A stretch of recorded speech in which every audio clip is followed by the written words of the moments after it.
The Mannin Line with Andy Wint.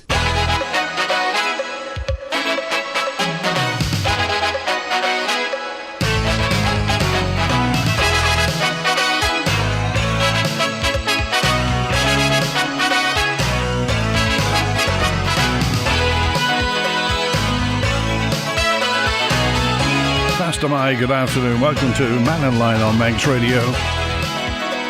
Open line till 1 o'clock today, so call 66 13 68 and you'll be on the air with your point of view. Text 166 177, WhatsApp 166 177, email studio@manxradio.com. Well, across the Isle of Man today, a number of local authorities are holding an election for residents to choose representatives for their area. Douglas South, Ramsey North, Castletown, Peel and Patrick will have their say and provide a mandate for commissioners for the next 4 years. And of course, tonight we will have you can vote from till 8 o'clock this evening, and then I think from 6 o'clock tonight we're going to be looking at the issues, we'll be reporting, and then from 8 o'clock hopefully getting the results. We got live reports from the counts in the local election. Today Simon will be at Castletown, Christian Jones in Douglas, Lewis Foster will be in Patrick, Beth Espy in Peel, Emma Draper will be in Ramsey and will be hosting the whole thing from the newsroom, I think, with Siobhan. So that's today, and if you can vote, then do get out and vote. In the meantime, let's get to the phones, and Howard's with us. Hi, Howard. Hello, Andy. Just something I was looking at yesterday. It was on YouTube, and it's something that the legal beagles of the Isle of Man can get their teeth into. It says e-bikes, a landmark district court decision. Now this is, keep it in mind all the time now, this is in Southern Ireland, which indirectly or directly is part of the European Union. So what happens there can happen elsewhere. Anyway, the prosecution of an e-cyclist. There was a chap this is in Southern Ireland, was jogging, and the e-cyclist accidentally run into him. And the jogger suffered a broken leg. The cyclist didn't clear off enough, and he stayed with him, and the police came, ambulance, etc. It was all done, all amicably. But the police could not ascertain if the law as it stood, were they able to bring a charge. You need to be in charge of a mechanically propelled vehicle. The injured man, he has now brought a private prosecution to court, and the e-bike rider was prosecuted for careless driving. The original charge was dangerous driving, but they dropped it to careless driving. And he was fined €250. But the court then deemed that the e-bike was a mechanically propelled vehicle and requires insurance. Enter a new ballgame. The owner of the e-bike has a case brought against him but has no insurance. And you can't be charged, or you can. At the time, it was nothing. Was covered by the legislation, but the court of law has changed that now, and an e-bike is now what you term as a mechanically propelled vehicle. Now, the uninsured driver, of course, they weren't going to get anywhere with that, but in Ireland, Southern Ireland, and I should imagine the UK has a similar situation, they have what they call the Motor Insurance Bureau of Ireland. And all the insurance companies will put something into the pot from every insurance that's taken out. And now, the chap that was injured, as I said, broken leg, he has been unable to sue the driver, the rider of the e-bike, because obviously he has no insurance, so he now has a private prosecution taken against this MIMB. Yeah. the Motor Insurance Board of Ireland, and they are there primarily to cover the possibilities of accidents of uninsured or unidentified drivers, riders, or otherwise. So he now is going through the courts and is suing this insurance bureau. But the mainstay of this, and it's something the legal beagles can pick up on and chew the fat, that e-bike is now classified as, and it was a bicycle. I wondered myself until I listened to this again this morning whether it was a motorbike, but it's a bicycle. It is now classified as a mechanically propelled vehicle, and as such, to be on public roads, it will require insurance. Interesting, because I think people have said in the past, certainly over here, that bicycles are covered by household insurance. So I wonder if that applies to electric bicycles. Well, this is under the road traffic. In Ireland, Section 52, 1961, and he was prosecuted under that for careless driving. So that there'll be similar things throughout, because the insurance companies and the government, in a sense, work out pretty well in line with each other. Yeah. But as I say, this is Southern Ireland being part of the EU. Once the lawyers get their teeth into this, it'll pass through the legislation in various parts of Europe, and gradually it'll creep. Might not be immediate, but gradually it will creep into the insurance factors of the UK, because those guys there are looking for every penny that's out there, and they want it. And the thing is that legitimately, if somebody on an e-bike causes injury to somebody or causes damage to something, surely they will be liable, surely. I mean, obviously with an ordinary bike, with a push bike, you don't have to have insurance, this doesn't have to be registered, but some of these e-bikes cost thousands and thousands of pounds, far more than a second-hand car. And they're very quick now. There's some of these, even the smaller ones, are 25 mile an hour. And now, correct me if I'm wrong here, they were discussing this in Parliament on the island, whether e-scooters, that's another part of the system. E-scooters are legal on the roads, pavements, etc. on the island. I don't know whether it ever passed that they were or weren't, but up until that point, until it's passed, they are not allowed on public roads. I mean, they have to go onto private land. Howard, do you think that electric bikes should have a registration mark on somewhere and should carry vehicle insurance? Well, why not? That would mean then that an electric car, because of its the car itself is electric, it doesn't need insurance. And if you remember, many, many years ago, when it's a bit before your and my time, they brought out mechanically propelled motorbikes. And because the engines were so small, they actually fitted pedals to them. So we had mopeds, and these could be ridden by younger people without a license. They were considered bicycles. Now, has that moved through? Has it transited through to the e-bikes, whereas they're not considered mechanically propelled vehicles and they don't require insurance? But now, because of the potential of hurt and injuries, these should be insured. And as I say, it's only what I've seen. It's actually on YouTube, and it goes under the heading, E-Bikes, a Landmark District Court Decision, and the chap is he's a Terry Gorry. He is a solicitor, and it's on for about 5 or 6 minutes, and he goes down through the case and gives much more detail than I could over the phone here. Okay, all right. Well, we appreciate that. And the thing is, obviously, we have people from the insurance fraternity listening to Mannin Line. If they can give us any steer as to what the situation is on the Isle of Man, and if somebody does have an accident, who's responsible, who's liable, that's the important thing. Yeah.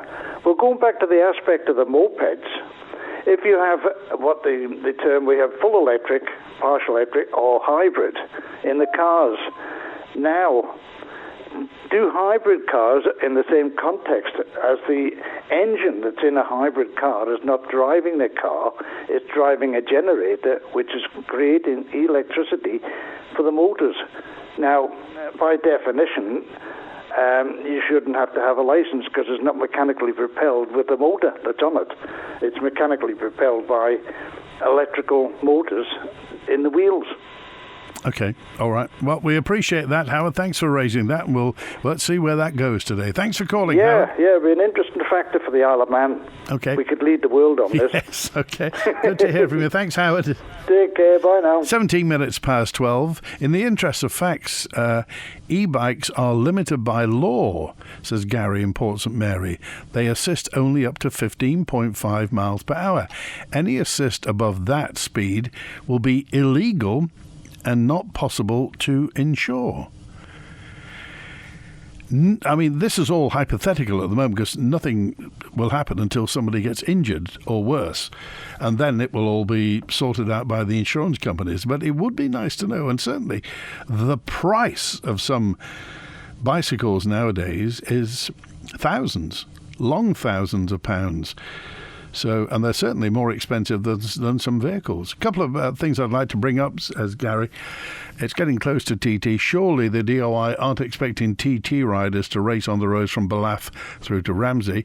Not fit for purpose. And secondly, people driving like loonies over, that's not the name, by the way, on the mountain over the weekend. Not motorcycles, although those guys are safe. But apparently some car drivers were going berserk over the mountain. Now the mountain road surface has been attended to. Gary, if you've got any more information about that sort of stuff, then by all means get in touch. The new publicly funded apartments at the nurses' home are only available to rent for a year. Have we heard the details of the tenancies, by the way?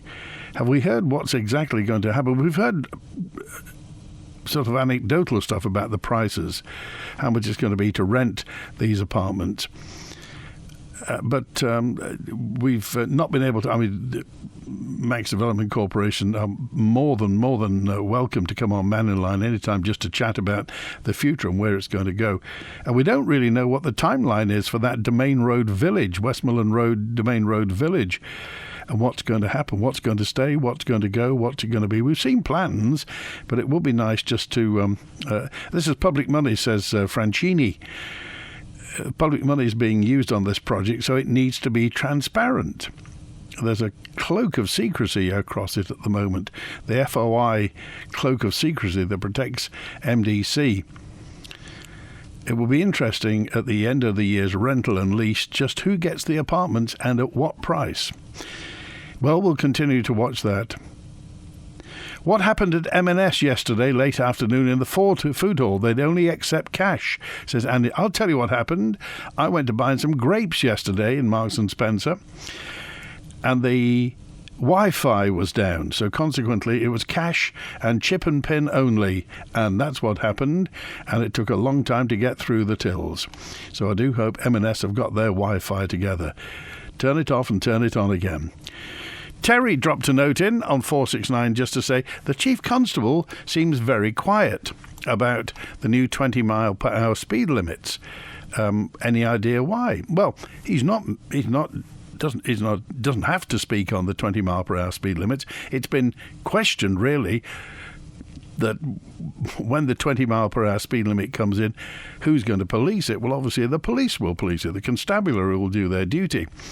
Whether or not it's putting a lot more on the constabulary, we don't know. Whether or not this is a backdoor just to put more technology in, more speed cameras in, and consequently earn some money out of it, we don't know.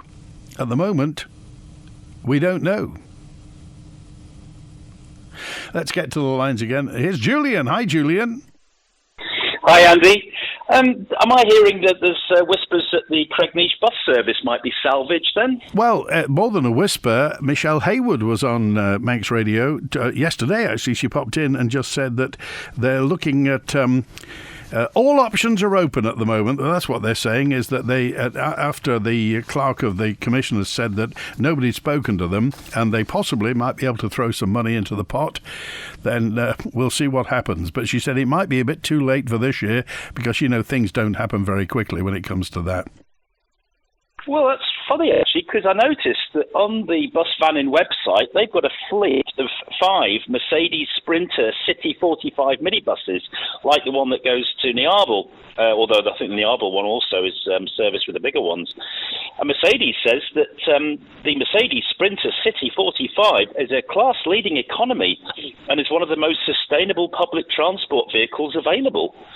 So, right next to the railway station, you've got the bus car park. Why wouldn't they put 1 or 2 of those of the fleet that they've got down there and just?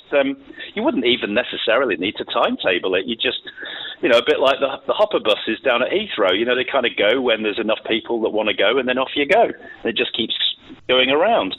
We're not party to the sort of negotiations because obviously this will DOI, of course, who operate the buses, will have something to say. They have to roster drivers, so we don't know how many drivers it'll need to do that. We're not party to that detail.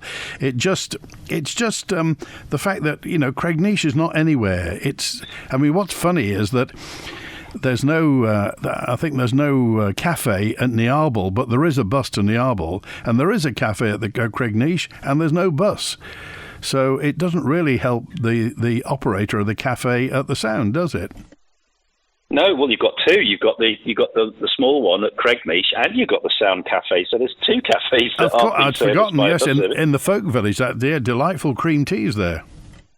I was up there the other day, absolutely magnificent view sitting outside, just looking out over the Calf. It's amazing. By the way, speaking of buses, I noticed one of the most popular models on the island is the Mercedes Citaro, which is the silver single-decker diesels that we see. I just noticed, just looking at the 2 petitions for the 20 mile an hour and against the 20 miles an hour, if you wanted to transport all the people who voted for 20 mile an hour zone rail routes, you'd get them all on one bus, just about 115. If you tried to fit all the people who voted against the 20 mile an hour zone, you'd need a convoy of 31 buses to shift the 3,338 people who currently don't want it. And I also noticed that there hasn't been an additional single vote on the for to want it in a month, but there are still votes coming in right now on the against. We've heard that, I think Michelle said that it was just obeying the Will of Tynwald. What is this Will of Tynwald, Andy? Because isn't it supposed to represent the will of the majority of the people? Well, we do employ politicians to have their own thoughts. They're not just delegates. We know when we talk to politicians at the start of their campaigns, we know that they've got independent thoughts and they're fully within their rights to introduce private members' bills and to develop policy. So, and I suppose they would say, well, if you think you can do better, have a go yourself. Yeah, it just seems to be a bit of a symptom on the highways at the moment. You've got the 20 mile an hour zones that people don't seem to want at all. We've had the overspent promenade refurbishment that is so narrow you can barely get a motorcycle down there anymore. You've had the removal of the horse tram rails despite Tynwald approval and funding for that. I've just noticed over those years there's one common factor. We haven't heard from him, and that is the Director of Highways, Jeff Robinson. Now, he's been in post as Director of Highways for 11 years, so he must be in a position to discuss all these decisions and the reasoning behind them. So I just wonder, Andy, do you think you might invite Jeff Robinson on? Because I would have thought he would be advising the DOI Minister as to why we're doing all these things, surely. Well, yes, certainly. I'm more than happy to whiz an email. I think Emily Curfew is the senior civil servant. She's the chief officer. Mr. Robinson, as you say, is Director of Highways. So, yes, but they are all, anybody who listens who's in government, if you ever hear anything that you'd like to respond to, first of all, you can call, and secondly, get in touch with me, and we'll offer anybody a right of reply and a right of explanation, and certainly I'll drop them an email and see see whether they want to come in and have a chat and face the public, Julian. Yeah, I mean, if we're looking around the world, for example, I mean, we've managed to get more Blessing Paduru over from Zambia to be interim director, but why aren't we looking at Wales, who did this 20-mile-an-hour zone for £35 million, and now they've spent £5 million and they haven't finished yet because they're reversing almost all of it. So surely we should learn from other people's mistakes. And you can see Wales from the Isle of Man. I mean, it's not like it's a million miles away from here. Okay. And I seem to remember that Laurie Hooper said in the last year at the government conference, Tynwald can do whatever it likes, I think was the quote that I heard. So surely Tynwald can reverse this decision. They've got ultimate power over everything, haven't they, Andy? Yeah, you bet. Okay, all right, Julian, we appreciate it. Thanks for calling. Thanks, Andy. Cheers. 008 Jeff says, I'm a keen mountain bike e-biker, e-bike rider, and as soon as they tax road e-bikes, I'll use the road more. And I'll be a pain to the car drivers because I won't use off-road as much, says Jeff. Thanks also to Mary in Douglas said, bicycles should be prohibited in Strand Street. 2 youths nearly knocked me over last week, racing and swerving around people, says Mary. Well, they are banned. They're not supposed to be. That's a pedestrian thoroughfare. Bicycles are not allowed in Strand Street. It just seems to be that people can go whenever they want. And we've all borne witness to people riding up and down and playing silly beggars and doing wheelies and whatever you like. It's important. But is there a warden? Does Douglas Council have a warden to actually do that? I mean, there's CCTV absolutely everywhere, so surely it will be fairly straightforward to identify any culprits, to get some witnesses, to prosecute, and to stop other people doing it. M&S, said James, check out their online updates over the past couple of days. They've been managing a cyber incident which has affected some store operations. Have they been attacked to them? Well, Julian was talking about the number 28 bus service. The infrastructure minister apparently intends to reinstate a bus service to Cregneash and the Sound after Arbury and Rushen parish commissioner said it was deeply disappointed the number 28 had been permanently withdrawn. Michelle Haywood MHK was on Manx Radio and she confirmed members of the team are looking at options. Obviously we received a petition about this some months ago. I have been in contact with the group that have been trying to get the service reinstated, and I have every sympathy with them, and I do believe that we should be running a bus service up to Cregneash and down to the Sound, and I was expecting from my department that that was what was on the cards somewhere in the background. I've asked for a review of everything that's happened so far. I know that Rushen and Arbury commissioners had offered some funding towards the service. I don't think that message had landed in the right ears in the department, so there's obviously some disconnect here between communications that have happened since last summer, and so I'm trying to unpick what that situation is now and to see how we can move forward. So potentially then some wriggle room as we sort of head into the summer months? It's the intention of the minister that we do everything we can to see if we can get some sort of service there. How quickly that can happen, because the summer bus timetable's already been published, and that means buses and drivers are committed to route. So how quickly that can happen, I don't know, but it is my intention to try and provide some sort of service. I don't think she's equivocating, is she? She it seems to know what she wants, Michelle Haywood. Of course, she is a Rushen MHK. And it seems that somewhere somebody didn't speak to the right person. So if all this was happening, you wonder. Clive dropped a note in just to say, if she didn't want to get rid of the bus service, why did her department cancel it? Oh, to the answer phone now. Good morning, Andy. My name is Jerry.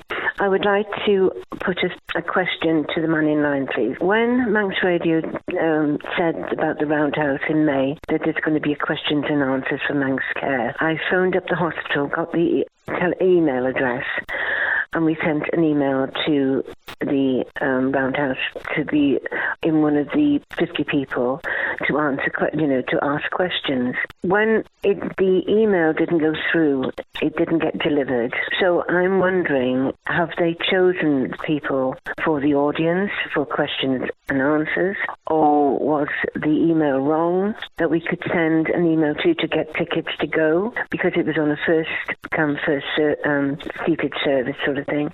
And because I desperately wanted to ask one question, but I couldn't do that. So I'm asking you, my love, if it's possible if you could get some answers regarding the Roundhouse May questions and answers for Manx Care. Thank you so very much. Have a wonderful day, and I love your radio show. Thank you. Bye-bye. Thank you, Jerry. Appreciate it. So have you had this experience? The question and answer session is at the Roundhouse, and it's on the 13th of May from 6 o'clock. Have you applied for tickets and not got them? There's a presentation, then a Q&A session with members of the board. Places are limited, and obviously I think it's going to be live streamed on their YouTube, but obviously you may want to actually ask a question. So did you apply? Did you get your place? Have you got your place? Or if you have got a place and you don't want, I would guess Jerry will probably swap with you. Hi Liz, I see you've had your garage converted. We're desperate for more room. Yes, come through and have a look. John called Manx Property Conversions. We now have an extra bedroom, but it could be another reception room, kids' playroom or office. They also did our conservatory roof last year. We were so impressed, we got them back to convert the garage. Wow, I need that. What's their number again? Call MPC on 450 500. That's 450 500. Or find them on Facebook at Manx Property Conversions. The extended Ramsey Garden Centre is deceptively large. You'll find a warm welcome and everything from bedding and perennials, fruit and vegetables, to lighting, garden ornaments, bird baths, bird tables and indoor and outdoor pots. Come and browse at Ramsey Garden Centre. As our loved ones age, they carry not only the memories of the past, but also the uncertainties of the future. Secure tomorrow today with Man Benham's guidance on enduring powers of attorney and more. Bigger jackpots, more prizes, more chances to win. There's never been a better time to play the Hospice Lottery. We've now doubled the number of guaranteed monthly cash prizes to over 100, which means you now have the best ever odds for winning prizes. Plus, our monthly rollover jackpots build up to an incredible £10,000. Tickets are just £5, so don't miss out and help a great local cause too. Visit hospice.org.in now. Players must be over 16. Terms and conditions apply. The Mannin Line with Andy Wint. Tony said the Will of Tynwald's very convenient when certain politicians want to get out clause. However, the Will of Tynwald was to take the horse trams all the way to the sea terminal. But it was ignored, says Tony. So who stopped the Will of Tynwald? Aren't e-scooters banned on the Isle of Man? WhatsApper 065. And e-bikes are powered by pedalling. E-bikes that are powered by pedalling and not mechanically propelled vehicles, says 085.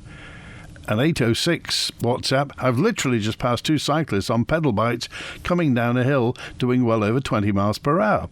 If they hit a pedestrian, they do the same damage, so whether it's an e-bike or not, that's irrelevant, said Steve.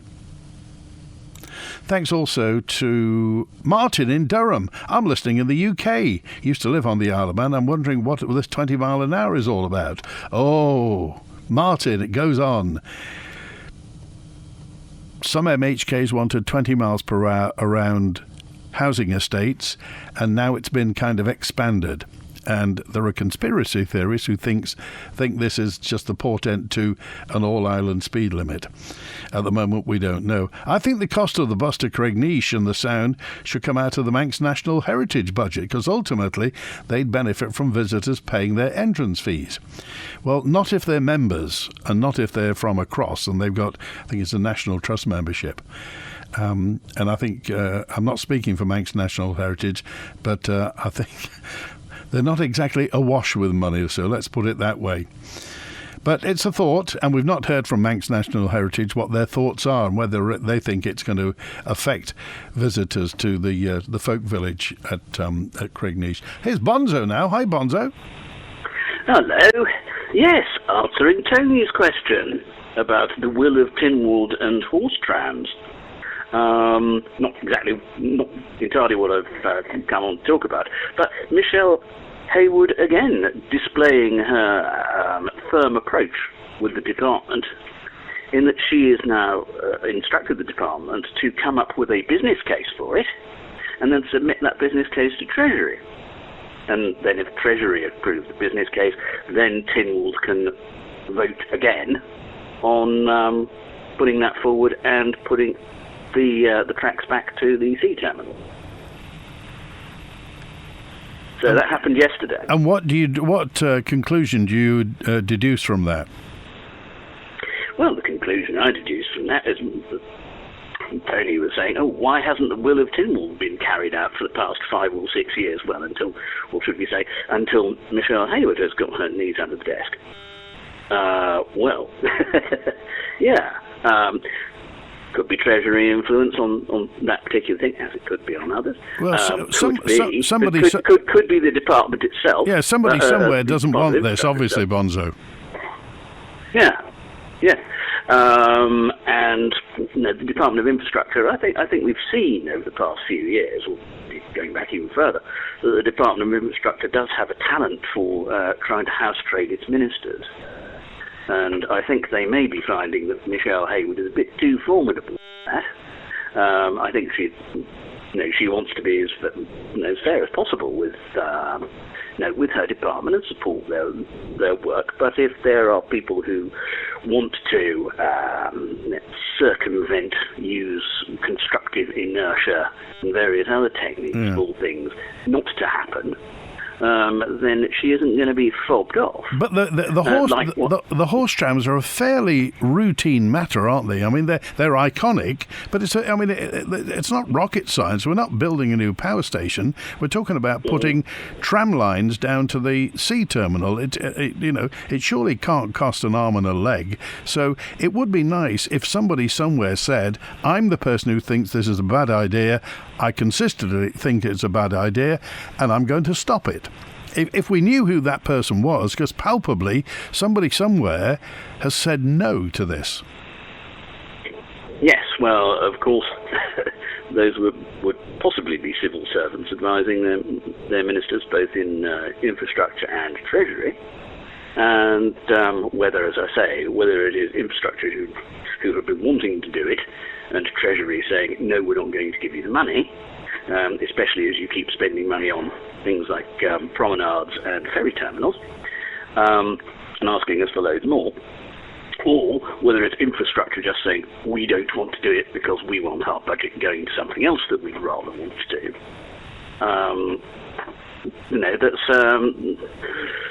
That's a matter which will be within the department, and maybe you can find out in 30 years or so when the files become publicly available. The thing is, Bonzo, that, at the last election, you were tripping over people who were saying the government will be transparent. The government will let people know what's happening. Now, I'll just go back. This isn't something that's really contentious. It's not a huge project. So why don't they just tell people one way or the other whether the horse tram tracks are going to the sea terminal and how much it's going to cost? It really... am I missing something, Bonzo?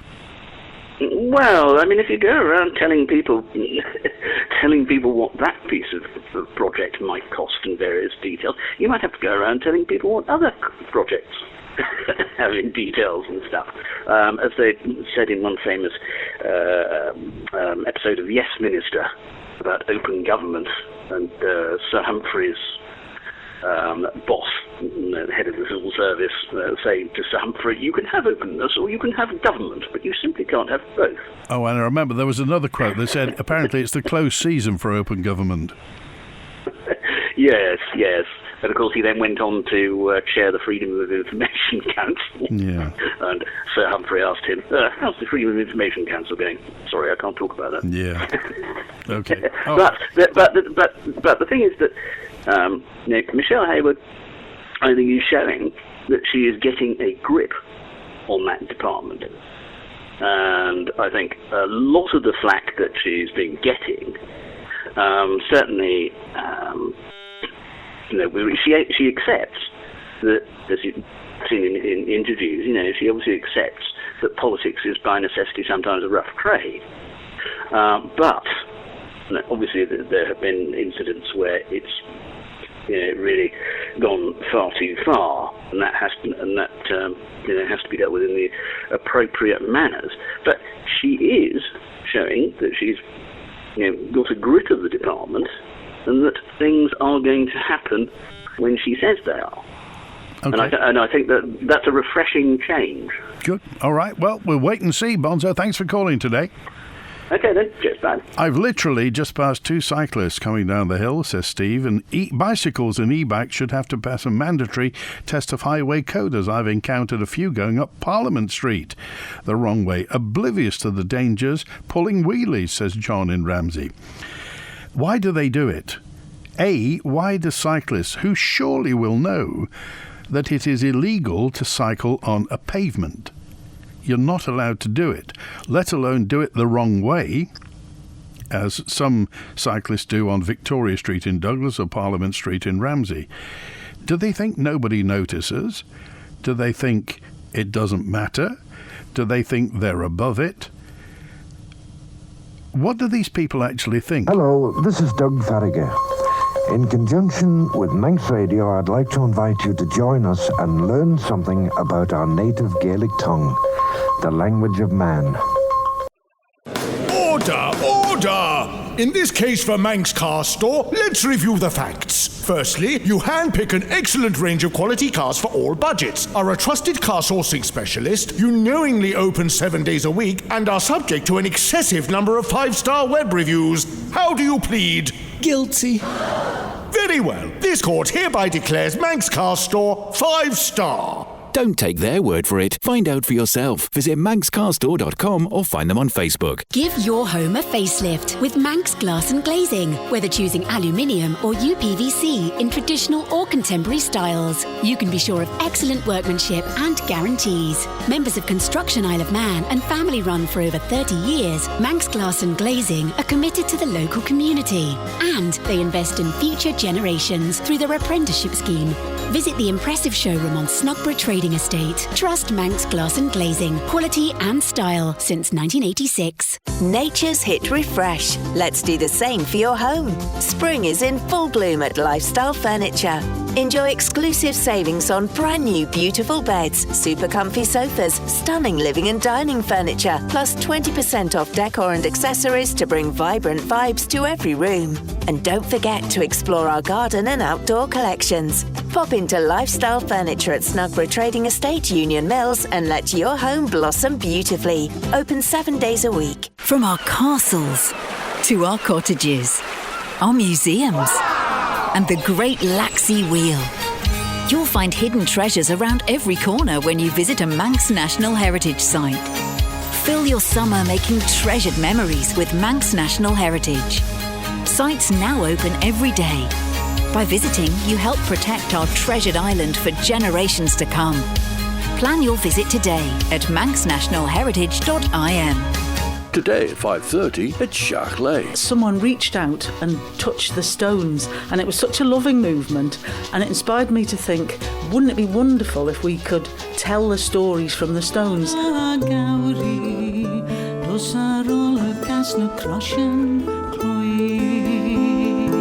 Manx Wildlife Week, a brilliant focus time for a lot of events. Find out more at 5:30 today in Shackley. The Mannin Line with Andy Wint. Adam's with us now. Hi, Adam. Today. Very well. Fighting the machinery. Excellent news. I was thinking about it. Do you know back in the days of White Funnel Line, the Balmoral, she used to come to the Isle of Man sometimes. Yeah. And she's now a rusting hulk in Bristol Docks. She's on her way in the same direction as the Manxman went, and the old Manxman, that is. When she was, she unfortunately rusted, didn't she? And she was scrapped in the end. For a long time, they were hoping to bring her back, and there was a society formed to bring her back as a cruise vessel, doing coastal cruises around the UK and British Isles. But But the Balmoral is now rusting at Bristol Docks, and her sister ship, who also worked with White Funnel, was the SS Waverley. And the SS Waverley is a paddle steamer, a very beautiful old paddle steamer, a Victorian coastal cruiser, and she goes all around the British Isles to different places, the islands of the Clyde, Llandudno, Ilfracombe in North Devon, and all along the south coast of England. She goes to various places and does day cruises. And why does she never come to the Isle of Man, Andy? I don't know. We'd have to ask them why they don't come. So, whereabouts is her main itinerary? Did you say again? Well, her main itinerary's all over the place, to be honest. She goes all around the British Isles, does a different stints in different places. She goes to Llandudno, she goes to Ilfracombe, she goes to the islands of the Clyde's another one. She was originally built to cruise the islands of the Clyde, but she's there's no. What we need in the Isle of Man is some sort of a Department of Tourism. We need the Department of Tourism back, or a Department of Transport and Tourism, which can actively try and get things like that. Try and get things like the SS Waverley to come over for a week or two in the summertime. Where do you think she could tie up, or would she moor alongside the in the harbour, or where would she go? Well, she could very easily tie up at any of the island's harbours. She could tie up in. She could no doubt get in Ramsey Harbour. She could go to Port St Mary. She could go alongside the Victoria Pier. Yeah. I mean, there's numerous places she could go into Peel. She's a fairly small vessel, but she's a very lovely sort of old ship, and we need a Department of Tourism or Transport and Tourism to get things like that over. Because the Department of Transport it was the Department of Tourism and Leisure, wasn't it, Andy, in the end? And they used to do so much to get like things for the Isle of Man, like they ran a cabaret at the Villa Marina and things, which kids loved and kids could go to, and it was brilliant. I went as a child, and it was ace. And then there's other things they ran at Summerland. They ran all sorts of events, all line dancing and things, and there was like a talent contest and things running at Summerland, and they don't do any of that anymore because the Department of Infrastructure, I think, is far too big. And Liz Truss and all that in the UK, Andy, have been saying about the deep state, and the deep state is what kind of stops the government's will, which you've been talking about today, the Will of Tynwald, from prevailing, because the state has become so large that there's no what goes on at the top is not in control of what's going on at the bottom. Oh, I just got a message in, Adam, and apparently the Waverley can't come here because she can only sail in coastal waters. We're in international waters, so she can't come to the Isle of Man. Balmoral, by the way, I think, is restarting cruises this year. She's had some plating works done, so the Balmoral will be coming back, but Waverley can't because she's only a coastal cruiser. Well, let's hope if the Balmoral comes back and she's been refurbished, that's brilliant news. Let's hope she comes back to the Isle of Man. I used to work with some people who'd worked on the Balmoral, and I know she's a lovely little cruiser too, really beautiful ship. And but I think Captain Stephen Carter can he's either been the master of the he's the captain of the parish for Lonnon. He's either been a master of the Balmoral or the Waverley, but he can sail them. And but the point I was making, Andy, there was, the government needs to be split. It needs to be split. So the Department of Infrastructure is just too big, and this is why it's so ineffective. Because what needs to happen is it needs to be divided again into the Department of Health and Social Security and Department of Tourism, so that the Department of Tourism can bring events to the Isle of Man and bring things like the Waverley or the Balmoral. If the Waverley can't come, then the Balmoral over to the Isle of Man. We need an active Department of Transport, Tourism and Leisure. Okay. All right. Appreciate that call today. Thank you, Adam. Thanks for being with us today. Thanks, Andy. 10-1 now, and Stephen's with us now. Hi, Stephen. Andy, good afternoon. Just to clarify, you did actually clarify the point correctly that unfortunately the Waverley cannot come because a voyage between the Isle of Man and other United Kingdom ports is classed as an international voyage. and it is not licensed under the terms of its load line and its passenger certificate to operate internationally. And I think that latterly that applies to the Balmoral as well if she gets back into service, because there was some discussion over it some years ago. And just also to clarify, I was never the master of either the Waverley or the Balmoral, but I did do an awful lot of piloting on the Balmoral when she was in the Isle of Man doing round the island cruises and everything. But I think it would be lovely to have either of them back. Absolutely brilliant to have either of them back. But it was the fact that because we are a Crown dependency, for instance, the Waverley could go from Scotland to Northern Ireland, which it does on occasions, I think, because that's not classed as an international voyage. Right. But because we're a Crown dependency, a voyage to and from the Isle of Man from other parts of the UK is classed as an international voyage for the purposes of the marine legislation. And that sadly is the reason, but it would be absolutely marvellous. I agree entirely with your caller. It would be marvellous to have them back here if that was possible. Okay, well, Captain of the Parish is with us. This is Captain Carter. You were a star of Radio Caroline at the weekend, did you know? I did know that, yes. Yes, everybody on the Essex coast was very taken with your history of the Essex Girl, the Radio Caroline North tender, which was absolutely fascinating. Oh well, I'm glad everybody liked it, Andy. It's a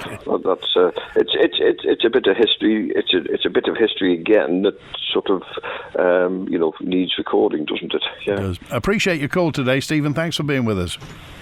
Okay, Andy. Thanks. Cheers, bye. 8 minutes before 1 on Manx Radio, and a note in from Ian had just said, "Look, I've listened to Mannin Line for over 40 years." It's been going 50, hasn't it? When Alan Jackson started Mannin Line years and years ago, and you had Andy Mack. I think Dave Eager did it for a while. So this has been going for years. Do you think that island politics has outgrown the Mannin Line? Should we have a programme along the lines of the BBC Question Time? The financial controllers just fainted when you said that. You had a panel of ministers and MHKs answering directly questions from the invited audience. It's just a thought. Thank you, Ian. I'll pass that one along and let you know the Waverley has been to the Isle of Man. I remember being on it, says 011. In fact, thank you for the picture as well. I haven't received my voting card in Ramsey. Well, you need to call the town hall if you're on, and didn't you not get a letter about all this? It is voting today in Ramsey North, by the way.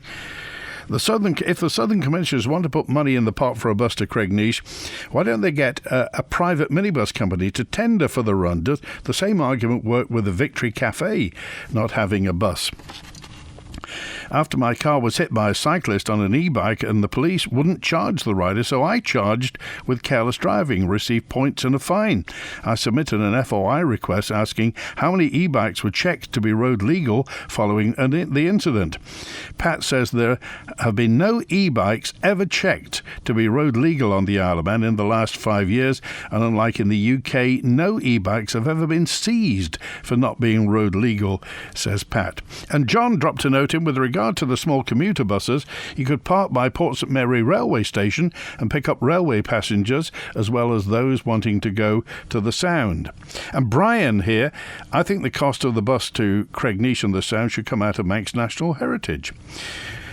John, to future-proof the Douglas Tramway from the sea terminal, electrification would go, as well as they've done this in Blackpool. It will be the way forward for visitors arriving from the ferries. I've heard all sorts of rumours and all sorts of skeet about the fact that there is a plan somewhere to electrify the trams through to the sea terminal.